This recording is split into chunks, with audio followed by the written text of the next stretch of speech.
battery. You buy the battery, it will say 12 volts. That's its rating. Now, the thing is, well, this is connected to a circuit. It powers all sorts of things. It'll,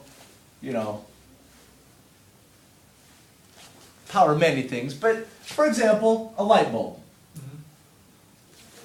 So what's going to happen is, when you, in the car, let's say, you turn on the car, or let's say you close this switch and current flows.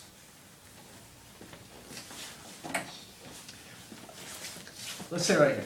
Current here is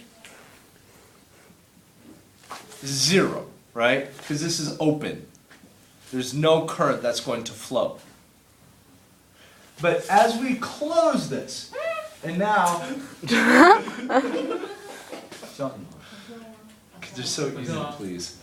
Now we have some sort of current. We'll just say greater than 0. It doesn't matter. What's going to happen is this. We have lots of charges right here. And I'm going to call them positive charges. And Henry, I know how much you hate the idea of positive charges moving. How do you know that? Because I know you. Know too much. Wow. Usually people tell me the other thing. You don't know anything.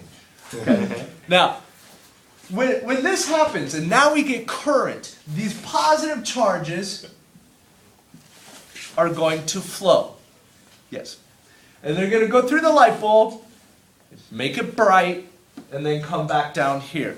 Now, in order to make these positive charges, there must be chemical reactions. That's what makes these positive charges. But when we do something like close this switch or turn the car on, turning the car on takes a lot of energy. And all of a sudden, when you turn the car on, like, all these charges, boom, go. Very high current. Because remember, current is really just an amount of charge per second. So if you have a high current, you have many, many, many of these charges leaving the battery.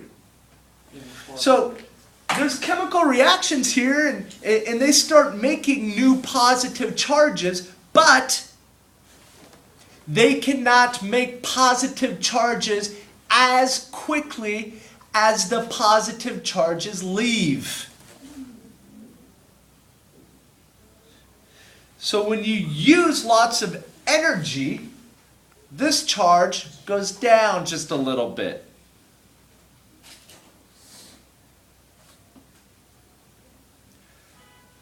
So what we will say is that this battery has an internal resistance. Oh.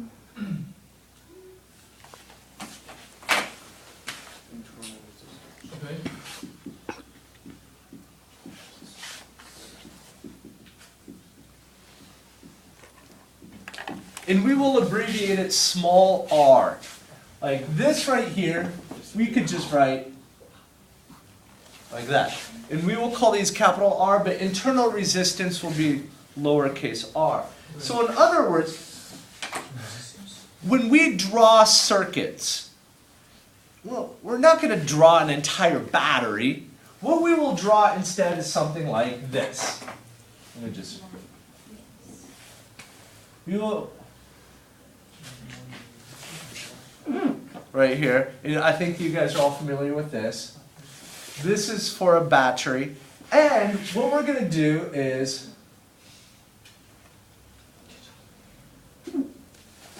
draw a little R for an internal resistance. And like this entire thing right here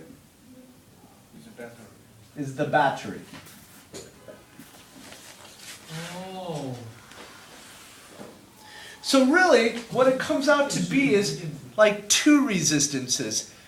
Now, this resistance many times is small compared to this. If this is 100 ohms, I'm just making numbers up, but this could very well be 100 ohms, and this could very well be 1 ohm. So it's not much, but it's there.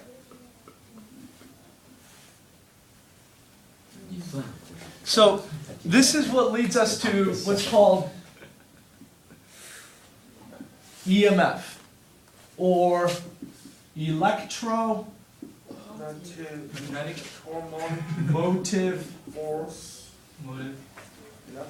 force. Now, this is a misnomer. Yeah, because the unit is Newton. Well, the unit's actually, oh yeah, this unit is Newton, Yeah, and but- this is volt. Yep. Yeah, So it's a so misnomer. it's a misnomer, yeah. It's not really a force, but that's just the name that was given to it long, long ago, and we've stuck with it. So a lot of times, we'll just say the EMF. Now, the EMF is, let me erase this. The EMF is this.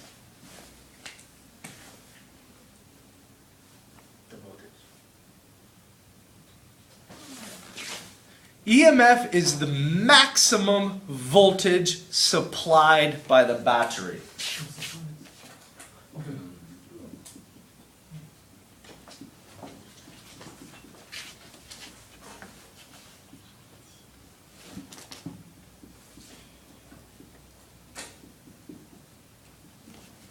So you buy that car battery, the EMF will be 12 volts. If this is the battery, it will say 12 volts.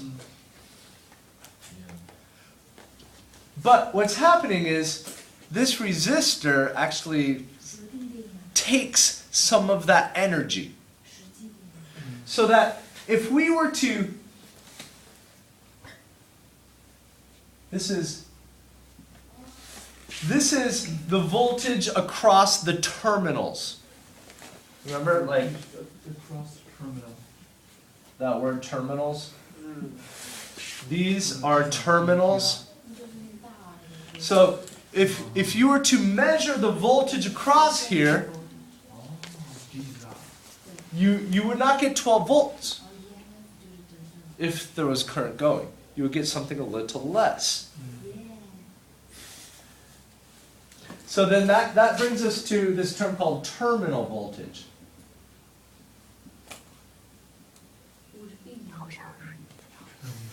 Well, that's going to be VAB, and this is A.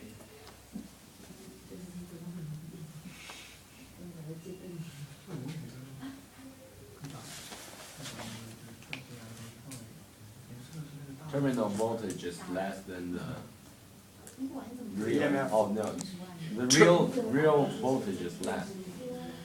The real being VAB. This will be less. EMF will be always greater. Because of the resistance in the terminal. Yeah. So